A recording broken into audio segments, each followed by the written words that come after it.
नमस्कार। इस recording doctor विकास Mishra sir को बहुत बहुत बधाई इस रिकॉर्डिंग के लिए। आज एक संस्मरण मैं सुना रहा हूँ जो अभी हाल ही में हमने फिल्म 12th फेल फिल्म देखी तो अतिथि गलियारों में एक संस्मरण की अनुभूति हुई और मुझे ऐसा लगा कि हर बेरोजगार युवक के अंदर जो एक जज्बा होता है, एक कमिटमेंट होता है, एक कुछ कर दिखने की तमन्ना होती है, अगर ये दिल में हो तो उसे कामयाबी ज़रूर मिलती है। और मुझे लगता है कि आज भारत के हर युवाओं को, हर बेरोजगारों को, हर लड़कों को, हर विद्यार्थियों को ये फिल्म ज़रूर देखनी चाहिए, क्योंकि हिम्मत जो है कभी हारनी नहीं चाहिए। मुझे याद आता है अपने विद्यार्थी जीवन की, जब मैं बेरोजगार था। 96 की ये घटना है, जब उस बेरोजगारी के दौर में बहुत सारी प्रतियोगी परीक्षाओं को इस दौर से हम लोग गुजरते थे। तो मैं साबरमती अहमदाबाद जा रहा था रेलवे का इंटरव्यू देने के लिए। मेरा रेलवे भर्ती बोर्ड अहमदाबाद में कमर्शियल प्रशिक्षु और यातायात प्रशिक्षु की पोस्ट पर मैं चयनित हुआ था फाइनल इंटरव्यू देने के लिए। लेकिन जिस ट्रेन से मैं जा रहा था करीब 16-17 घंटे लेट थी, लेकिन उसके बावजूद भी हम स्टेशन पर ही 14-15 घंटा हमने वेट किया। रात भर घर के लोग परेशान थे कि भाई ट्रेन आई कि नहीं, तुम निकले कि नहीं। लेकिन अंततः ट्रेन आई स्टेशन पर और हम अपने गंतव्य की ओर इंटरव्यू देने की ओर निकल गए। जैसे ही रतलाम हम लोग पहुँचे थे, तब तक वहाँ पर अनाउंसमेंट हुआ कि आगे काफ़ी मौसम ख़राब है। इतनी तेज़ बारिश, इतनी माने प्राकृतिक आपदा कि रेलवे ट्रैक पर पूरा पानी भर गया।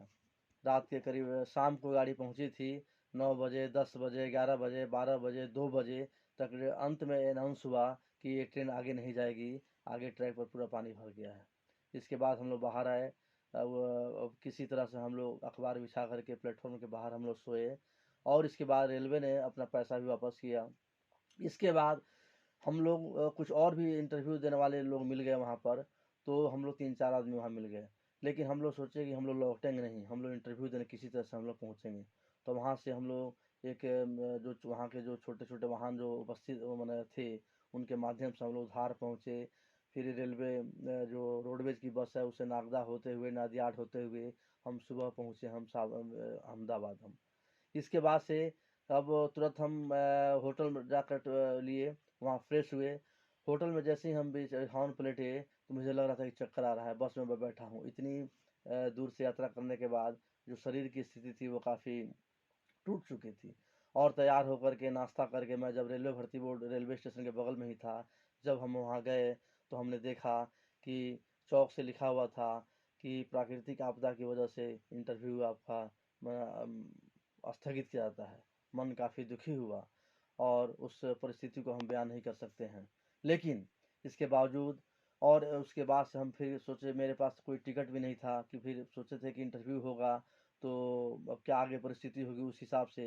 लेकिन उसी दिन सेम दिन लौटना था, तो मैं रेलवे स्टेशन पर फिर शाम को आया तो इतनी भीड़ कि आप कल्पना नहीं कर सकते हैं। और आगे की ट्रेन के लिए भी कोई डायरेक्ट ट्रेन नहीं थी।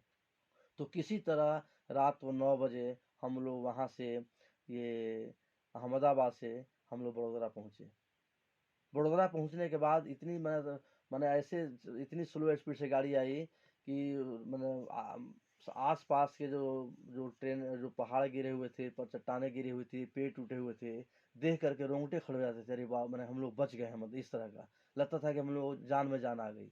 अब 9 बजे रात को जब पहुँचे तो गाड़ी वहाँ पर 1-1:30 बजे एक अवध एक्सप्रेस चलती है वहाँ से, जो बड़ोदरा से गोरखपुर। उसमें टिकट लेने हम पहुँचे तो बोला कि रात में गाड़ी 1:30 बजे है, आपको 12 बजे के बाद टिकट मिलेगी। जैसे ही फिर हम लोग वहाँ पर पेपर बिछा करके हम वहाँ स्टेशन पर हम अपना लेट गए। लेकिन जैसे ही गाड़ी आई, रात को हम टिकट लिए, उसके बाद से गाड़ी आई तो इतनी भीड़ की चढ़ने की जगह एक मतलब एक चींटी रखने की जगह नहीं थी, मतलब एक तिल रखने का जगह नहीं था। लेकिन अब गाड़ी खुलने ही वाली थी तो मैं क्या करता, तो मैं स्लीपर बोगी में घुस गया।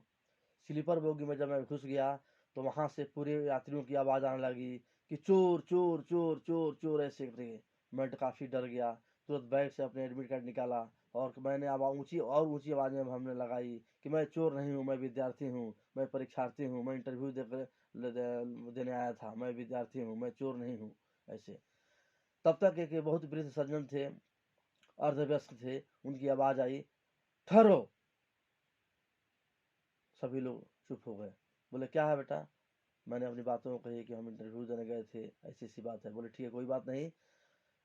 तो मैंने कहा कि मैं आप लोगों को जगह एकदम डिस्टर्ब नहीं करूँगा, मैं ज़मीन पर बैठ जाऊँगा, आपको कोई दिक्कत नहीं होगी। मैं ज़मीन पर, वहीं सब लोग सो रहे थे उस समय, और मैं ज़मीन पर बैठ गया।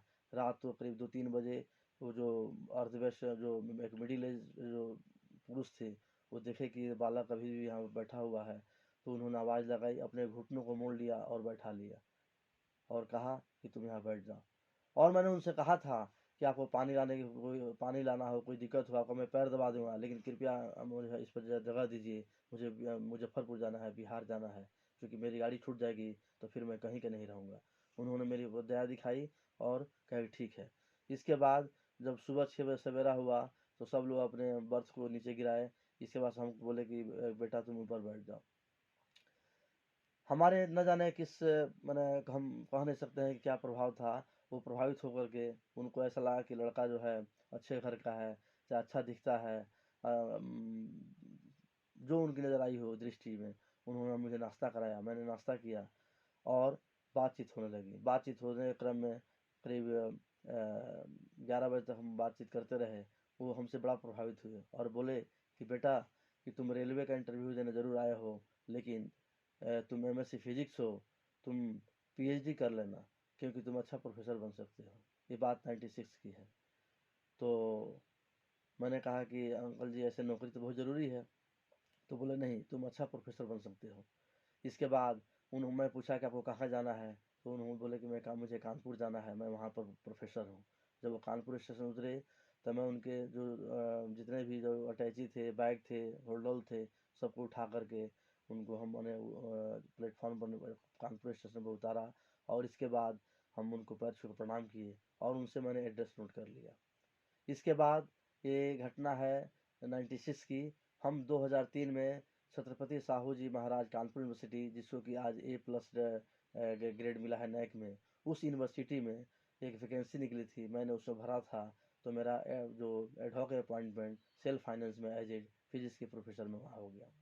मैं जब वहाँ गया, ज्वाइन किया, तो चूँकि किसी से हमने पूछा, यह जो बकेवर कॉलेज है, जनता कॉलेज नहीं, सॉरी, उनका नाम था डॉक्टर के दीक्षित। तो मैंने पूछा कि भाई यहाँ आसपास में एक डॉक्टर के दीक्षित हैं जो मैथमेटिक्स के प्रोफेसर हैं, और वो हमको मिले थे 96 में, और उन्होंने ऐसी सी बात कही थी, और आज मैं उसी एरिया क्षेत्र में मैं एक ज्वाइन कर लिया हूँ। तो मेरे साथी लोगों ने बताया कि यहाँ से 20-22 किलोमीटर की दूरी पर एक कॉलेज है, बकेवर कॉलेज, जनता कॉलेज, जिसमें वो मैथमेटिक्स के प्रोफेसर हैं। बाद में प्रिंसिपल भी हो गए, रिटायर हो गए हैं। तो उनसे मैंने फ़ोन से बात किया और सारी बातें हमने घटना सुनाई। लेकिन मुझे क्या पता था, मैंने उनको इसलिए प्रणाम किया, उनको याद किया कि किस तरह से उन्होंने मुझे एक प्रेरणा दी और मेरा जीवन कैसे जागृत हो गया। तो सबसे बड़ी बात मैं कहना चाहता हूँ कि मेरे मन में भी बचपन से 8वीं क्लास से ही 6वीं क्लास से ही मन में था कि मैं टीचर बनूँ। तो मैं जब वो कहे कि तो रस्तोगी कमेटी आने वाली है, कमीशन आने वाला है और उसमें तुमको लाभ मिल सकता है, तो वो उसी दिन से मेरे मन में और मेरी जो इच्छा थी बहुत जागृत हो गई, और मैं सब कुछ पढ़ता था, लेकिन फिजिक्स को मैंने कभी साथ नहीं छोड़ा। और वो दिन दूर नहीं कि हम उस लक्ष्य को पाए। मुझे उसी से घटना याद आती है कि जो 12th फिल्म में जो एक स्पिरिट की बात है, एक जज्बे की बात है, रात दिन एक करने की बात है, वो उसी घटना से मैं इसको जोड़ रहा हूँ। धन्यवाद।